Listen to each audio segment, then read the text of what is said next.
The demand for group and private events is at an all-time high. Is your business ready to capitalize on all these opportunities? With Restaurant as your booking partner, you can ensure event success this year and beyond. With no booking fees or commissions, Restaurant has helped over 2,000 restaurants, bars, and breweries reach local event planners who are looking for a space for their next gathering. Whether it's a birthday, anniversary, graduation, or corporate event, Restaurant will get your space booked. Try it today and receive 3 months completely risk-free by signing up at restaurant.com/podcast. That's restaurant.com/podcast. Hi, everyone. I'm Claudia Sarek. And I'm Spencer Michael. And this is So You Want to Run a Restaurant, created by the team at backofhouse.io, the most trusted resource for restaurant tech. All right, today's guest is someone who's done a little bit of everything in the food world and done it at a very, very high level. Yeah, Michael Salmon is our guest today. His journey as a chef is rooted in this deep respect for simple seasonal food and community. He trained at the Culinary Institute of America and then went on to work at some really iconic New York spots like the 21 Club and Arcadia. And not just restaurants. He's cooked for some pretty legendary names, very legendary New York names. Jackie O, Uma Thurman he's cooked for, which is wild. And also, he was a finalist on the Next Food Network star. So cool. And now he's the founder of Flybird in Florida, which is this super focused, really disciplined concept built around doing one thing really exceptionally well, which is chicken. Yeah. And I think that's what's really interesting. And what we're excited to get into is how he's taken all of that experience and turned it into a brand that's not just about food, but about simplicity and consistency. And above all, a really, really strong culture, especially with his team that he hires. Yeah. Chef Michael, thank you for joining us today. We very much appreciate you being here. It is a joy and a pleasure. Wonderful. Wonderful. So far, we'll try to keep it that way. Only scratch the surface. Let's see where this goes. All right. Well, let's start from, we love a good origin story. So take us back. What first pulled you into food, cooking? What point did you shift from something you enjoyed doing to, I'm going to build a career around this? Well, it shifted from something I enjoy doing to something I enjoy doing and making money. Nice. Good way to put it. Yeah. That's a nice shift. Well, in my restaurant, which is named Flybird Char Grilled Chicken, it's a very mom and pop, very well connected to my past and the current days that we all live in. And on the wall, I have a photo that was taken when I was about 5 or 6 that has me standing in front of my grandfather's outdoor barbecue grill, and they stuck a chef hat on me. It says chef. And they gave me a pair of tongs, and they went, oh, he's going to be a chef one day. Like everyone has a vision, I'm going to be an astronaut or whatever. This is what that was. My grandfather, the beginning of my food journey, if you will, has always been passionate. My grandfather was an Eastern European. When they came to this country in the late 1800s, to be able to cook in your backyard was such a novelty because you were probably cooking in your house or in some pit or, like wherever you were. And he was big into skewers. Nice. It could fit on a skewer. It would go on the barbecue. Okay. And we used to visit every weekend when I was a kid, which my father said he hated doing every weekend, visiting his in-laws, but that my grandmother would make her chicken barley soup. And my grandfather would go out back and, start grilling. And so for me, it became, which I call now like tongue memory or nose memory, which I think we all can relate to. So I call things tongue memory or nose memories. My grandmother's soup, so my grandmother used to make the soup every Sunday. And I loved it. It was the greatest thing in the world. At 96 years old, she stopped making it. She was on a low salt diet. She said, Grandma, I said, I need the recipe because I want to make this after you pass. And she said, there is no recipe. No. And I went, how'd you make it? She goes, I just made it. I said, how do I do that? She goes, go get some chicken, some barley, everything was summed. There was no measurements. So I went to the store and I bought whatever she summed. And it was like, boom, I had it. I made Grandma Rose's barley soup. It's on my menu and people love Very it. nice. I sell lots of it. Oh, that's so cool. So having a story in a small restaurant, you can have stories. You can talk to people. It's not the host is great reading people and then busboys and waiters and bartenders. You become disconnected from your public. And you hope that your staff will transmit the good juju and the vibe and whatnot. But in a small place, people come up to my counter. I didn't want a sit-down restaurant. I have 14 seats, but I didn't want waiters. I didn't want that. I wanted people to come belly up to the counter. And my staff has all consumed the Kool-Aid in a big way. Good. Because it's Mm-hmm. not, well, chef this, chef that. It's, well, what we do. So everyone's in the pot together, and that makes it all taste that much better. It, Yeah. exactly. I was say it sounds like food was like a real love, like a love thing for you. It sounds like it brought a lot of love in your life and community in your life and through family, friends. That I can understand why you chose to do a career in this because you've had such positive experiences around food. Yeah, I mean, up until the time I chose it as a career, it was Yeah. only positive. There was no backbreaking, burning, cutting, Right. screaming, being screamed at, all that. It was, Right. it was, Cooked You've cooked in a lot of different environments from so I want to talk about that now. I read that you cooked in New York to private clients and even celebrities like Uma Thurman, Jackie O, which is a totally different kind of pressure than a restaurant kitchen. So, what is something from that chapter of your life that really changed your approach to food and service, or how did it shape you and while you're on this journey? yeah. I think by the time I arrived at that place, I was who I am, or I Mm. am who I was. I don't feel like Mhm. I've changed so much, Yeah. but I went to the Culinary Institute in 80, 82. I went to St. Thomas. I worked down there for a year and a half in a startup restaurant. And all the jobs I had subsequently after that that led me into New York, I worked as a saucier at the 21 Club. So Mm. all of a sudden, I went from whatever else I was doing to now I was we chef, we. I had to like become subservient. And I was generally older than most. I got into it about 26 professionally. Okay. So I had been in the entertainment business. I've done a multitude of other things. But all these outside experiences help shape where you are in the business you're in 100%. Absolutely. because, you know, 100%. It all and creates the soup. It's like creates a more interesting soup and you can really pull from that, you know? yeah, And a similar yeah, recipe to what to your grandmother's, just of some of this, some of that. Not I didn't take Exactly. that's 2 cups spot of on. this and a liter of this experience. Mhm. And, all it's a tapestry. All the things we do creates this Jacob's many colored coats, So I had been from the 21 Club. I went to a restaurant by the name of Arcadia. The 21 Club was classic French, real clubby, Ivan Boski is over here and he wants his chicken hash just the way he wants it. It was a very catered to people. So I understood that there are celebrities and there are not celebrities, but people still Mhm. want what they want the way they want it. And that's just fine with me because it makes it easier for me. Tell me what you want and I'll make it, instead of this is what I'm offering, take it or leave it. Yeah. Mhm. So catering is catering to everyone's passions, everyone's expectations. I went to Mickey Mantle's restaurant after Arcadia. Wow. Wow. And I was, You're and, hitting all and the like Ivan Boski or Mickey Mantle. You're rattling off these New York names. it was, Legends. Yeah. it was an onslaught. I mean, it was really cool, but I came to understand everyone's just like everybody else. I mean, some people are a little more pompous and like, but others were very, whatever you make is great. So, at Mickey Mantle's Mickey was alive and he was back in the day, you collected baseball cards Mhm. and you had to have all the Yankee cards. And I had all the Yankee cards and like a Mickey Mantle, a Roger Maris, Bobby Richardson, all Joe Pepitone, all these names were the names of the Yankees of that time. And all of a sudden, I'm feeding Mickey, I'm feeding Joe Pepitone. I see Whitey Ford, and then they come in, then all the other sports celebrities, and then John Bon Jovi's coming in with his wife and his daughter. The greatest moment really was I did a dinner, and Jackie O came into the kitchen. This is a kitchen in an apartment in New York. We're not talking about Mhm. palatial sort of layout. Yeah. Yeah. She came in, touched me right here. I never washed that, by the way, on my arm. And she said, Michael, everything was so delicious. And she looked me in the eye and I had that Camelot moment. It was like, Yeah. and I've cooked for a lot of cool people and Yeah. I've done a lot of great stuff. That to this day was the greatest moment of my life because I mean, I grew up with the Kennedys, at least as a kid, Yes. That's an incredible run. That's a great story. And I think obviously you lived the 80s New York life. Those are some quintessential people that you with Ed Koch, Boski, then Jackie O. I love that story because she seems like someone who would know what it would mean for somebody else to just get a little personal moment with her. so Yeah. genuine, Spencer. Yeah. It was so and she looked me in the eye and she meant it. Success in this industry isn't one big moment. It's 1,000 small ones going right.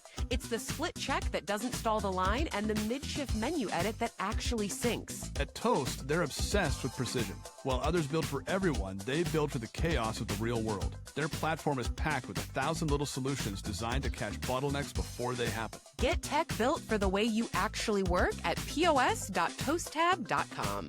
So that was pretty cool. Then I probably had another 30 jobs in there. But ultimately, about 10 years ago, my wife and I moved down here, and we're in Delray Beach. And I said, it's time to open my own thing. But I had to run away from New York City. It was like, I said, it was like sandpaper to my soul. Every time I went down the subway and came back up, I felt a little smaller. It just grinds you down. I was going to say, you're like part of the New York story is moving to Florida. So now you've done full circle, and now you're down to Florida, and so and you've opened up Flybird. It was like, let my people go, and we go to Florida.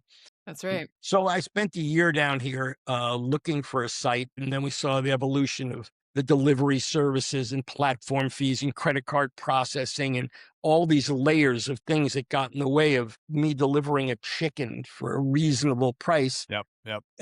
I got a review last night, 4 out of 5 stars, and someone goes, "Oh, someone told me to come here. It was delicious." But I have to say, $15 for dinner was a lot of money. But let me just say, the chicken was so crispy on the outs. And then he went into rave about it, That's like $15 so cheap to me for dinner going out. I'm like, oh my goodness. Right? I mean, you go to Mickey D's, it's $12 if you want to eat. I mean, in the beginning, people used to say, "How much are you getting for a chicken? Do you know I can get that at Costco for $4.99?" And I said, I can too, but I wouldn't eat that. Like, no why kidding. not? And I explained the difference between the bird I use. Now, it's still a chicken. It's supposed to be economical, blah, blah, blah. But when you have somebody who's a seasoned pro, employs people who are passionate, who know what they're doing, who they're cooking, because I trust them implicitly. They know what they're doing. That costs money. It's something I explained many times about exactly that. It's like, I can buy this at XYZ for $5.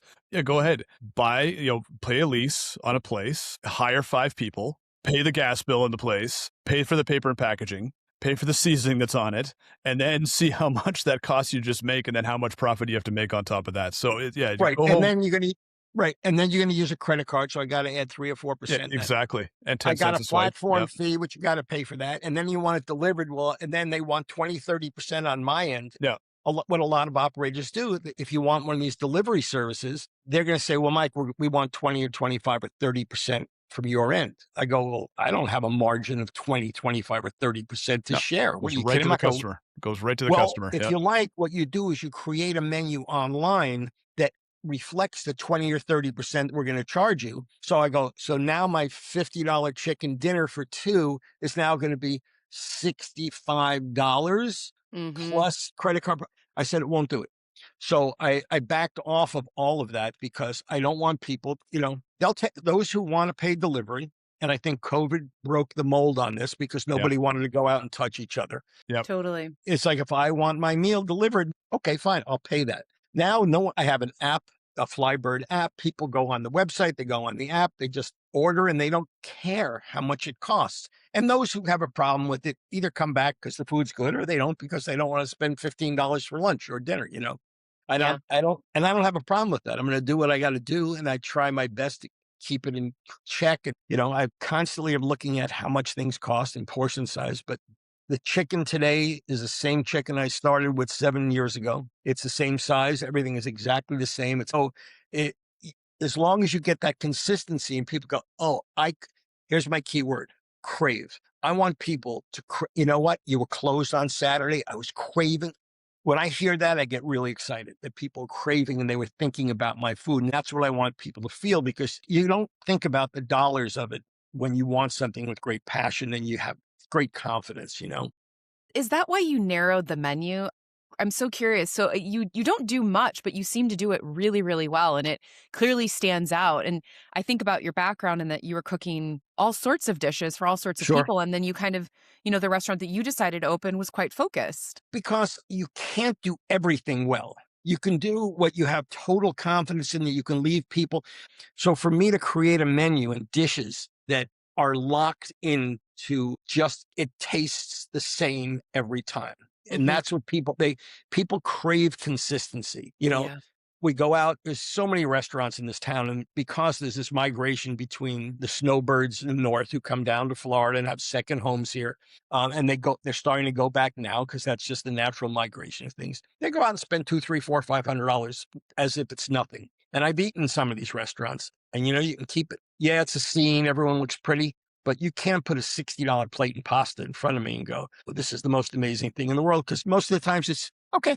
Now I think it's the term I use is overpriced mediocrity. And I think I I would was agree. talking to my friend the other day. We feel as if the palate is being dumbed down these days, that there's so much mediocrity, whether it's affordable or unaffordable. I don't want to be big. I want people to go, this is what I want tonight. This is what we're going to have tonight. And Mhm. it's works. And people go, I and would it's great. say this is a good message for anybody that's has huge aspirations for franchising and becoming some sort of mogul or in the restaurant business or something along those lines. I was imagining it's profitable. I imagine you're doing well, but you also seem very happy in what you're doing with one location and one spot, doing the best you can and making great food and concentrating on it. And it seems like Right on. you don't seem stressed to me about what's happening next. No, it's well said, because I started this place 7 years ago and 45 years ago.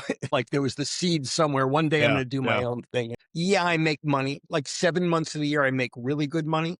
2 months I break even, and 4 months I lose money. That's the nature of my business down here, because my Mm. business will drop 50% in the summer. So what am I stressed about now? I'm not cutting my labor costs. I may trim my hours a little bit. I'm not raising my prices. I may have my guys work 5 days, not 5.5 or 6. I pay them well in season, and they understand they're going to get a cut in the summer, but their lives are easier now. They have 2 days off instead of one, and they get right. to be with their families. Yeah. And I don't turn over staff, because I know what it's like to be treated well, and I know what it's like to be abused. Hmm. And I never liked the abuse, Yeah. whether That I comes witnessed it. full Yeah. circle. That comes up so often, Claudia, It come all the time. with this about just the old way of managing a restaurant and a kitchen and how that is no longer acceptable. No, Mhm. no. And here's, if you're going to take away something here, I made up a saying a long time ago, and it goes like this: you can't make something taste good if you have a bad taste in your mouth. And True. it's, I like and it. it's true, because if I was being screamed at, whether it was supportive screaming, constructive screaming, I didn't like being screamed at. It's like the volume of your voice doesn't make more or less of a point. It's just kind of annoying. So I want to, Mhm. and I was older than a lot of guys in the kitchen. And I work with a lot of minorities in the kitchen. And I learned that the people who really loved what they do weren't the big guys. They were the guys who were humping around for, $15, $18 an hour. And they loved each other. We'd go out and have beers. And that was the living part of it to me. Mhm. So, this is the philosophy I've embraced. It's the way I conduct my business and I handle my people. I mean, my right-hand guy has been with me since day one. Jerry, who works at the front counter.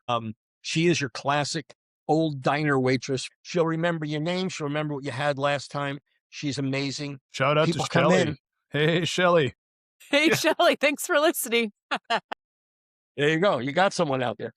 I've always paid people at or above industry standard, because I don't want them going anywhere. I want them to feel that they're being well taken care of. Chef, I'm going to be late. My kid's sick and my wife's work. Go take care of it. Let me know when you'll be back. They can't believe it, because in other places, after a couple of those, they're gone. Yep. Yeah. And so I pay them well. I treat them with respect. I have them over for a barbecue every now and again. We're going to close for a week. They get paid. So, yeah, Is it's that the advice you'd give? So for anybody that's thinking about launching their own concept, is that one of the things that is a non-negotiable for you, and it's the team culture that you're creating? why wouldn't it be?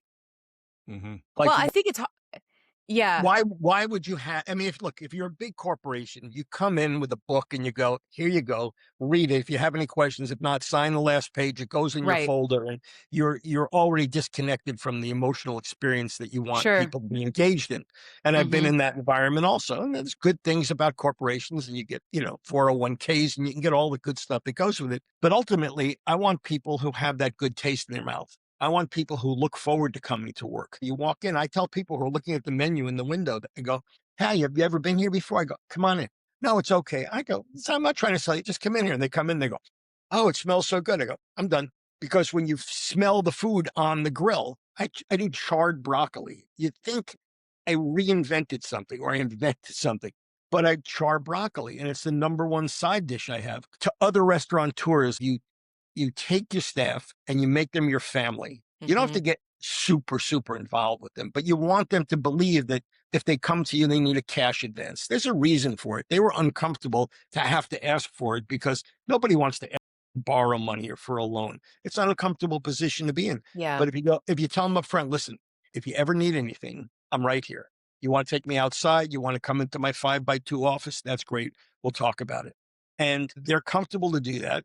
Or if the kid is sick and they can't find, chef, I can't come in until 3:00. Well, I don't go, well, who's going to work? It's me. I know that. Or I'll bring somebody else in. I have a very small team, but because we're so small and we're so tight that everyone takes care of each other. I just set the tone, but I let them know that we're in this together. Right. Yeah, and you're doing it through your action and the way you're treating people. So I think it's so much bigger than that. It's like, what is the tone? It's how you behave, and that's how you set it. I think you kind of discussed this, but so where does that start when you try to do too much and you've overcomplicated what was the general first impression of what you wanted to do in the first place? So where do you think that starts to lead you down this path where now the restaurant kind of takes control of you as opposed to you being in control of your business? Less was more. I knew where to go. I knew what I wanted to do. I had the space. I had the equipment. Then it was a question of bringing in the people who could help support the vision. So the menu when I first opened, was much smaller than it is now, and it's not large. But here's the thing. In South Florida, for some reason, there are no good Chinese restaurants. There are no good Chinese restaurants. And I'm out of New York and I'm out of Chinatown, and I know, and I have friends who were chefs down there, and you go in and they know you, and you got the best of the best. New York and Chicago, these unique places. So because there was no Chinese food, and quite honestly, it was born out of my lack of getting Chinese food. I reached out to a Chinese chef friend of mine in New York, and I said, dude, give me a chicken fried rice recipe. I've got a chicken restaurant. I've got chicken. I've got rice. What? He gave me a recipe. I tweaked it up. One of the best sellers on my menu now. I said, okay, now I need ribs. I need good Chinese barbecue ribs. Got the recipe. I sell ribs and I sell Chinese, and I got an egg drop soup recipe, and they sell, and people are so thrilled. So what I was doing with that was twofold. I wanted to give people two reasons to come to me. So it was a business plan that you can come in here and get your grilled chicken one day. You know what? I'm in the mood for Chinese. Where are we going to go? Oh, Flybird. And so I increased the depth of my menu, utilizing things I already had in the house. So for me, it's my, my wife will say it's my comfort zone. When I try to get away from the business, I go to the kitchen, because when you get too wrapped up in how much things cost and all these other layers of stuff that can make you crazy, which becomes stressful. Leave me alone. Give me a pan and a pot and a knife, and I'm good to go. Nice. Yeah, so that's your happy place. It is, and that's what she calls it. Thank you. She calls it my happy place because I am happy there. And then when I do something that works and you give it to people and they go, my God, I'm done. There you go. Yeah. I've arrived. Done. And even at this ripe old age, I still get a total charge out of it. I mean, I'm really happy doing what I do. Whether I make a lot of money or not is immaterial. It's material, but it's not the beginning, middle, end, because I was in a business before that where I made a lot of money, where I was miserable smoking cigarettes. You know what I mean?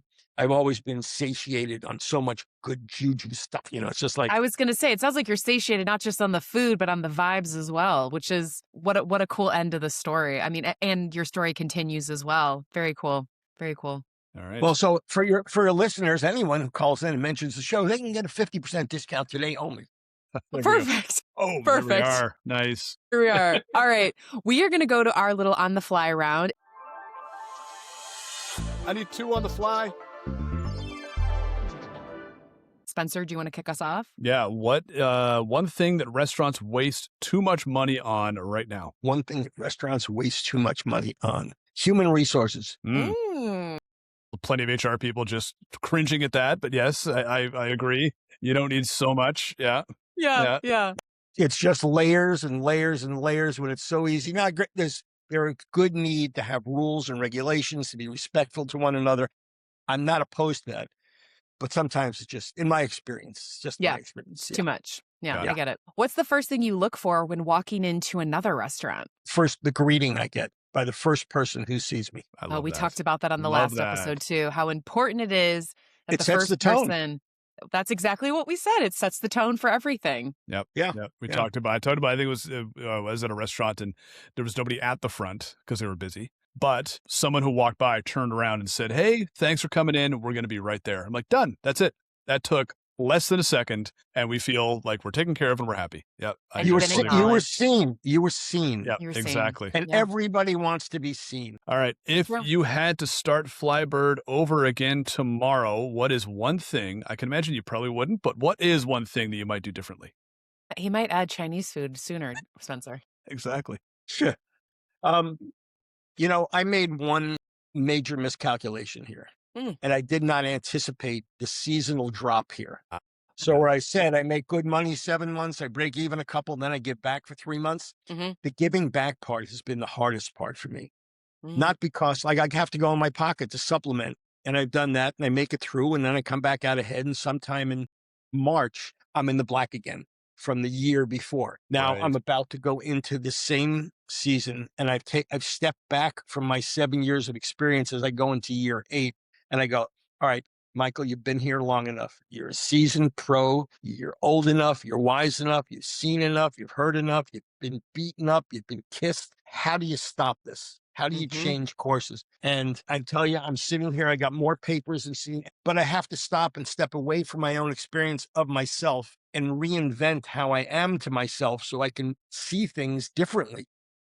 What a real answer. What a really kidding. honest answer too. Very good. Very good. Yeah. And That's a really hard thing for any business owner to do. You got to get into like a very vulnerable place about like Self-assessment. It's so difficult to do that. Yeah. And then I've come up with a couple of things. I don't have the solution to this yet. I said, all right, how much money do I need actually over this? How much more money do I need? And then it came out to like $400 a day. Now, when you have a lot fewer people in town, I can raise prices, but I'll do less business because people are going to get turned off on the pricing. So I can't go there.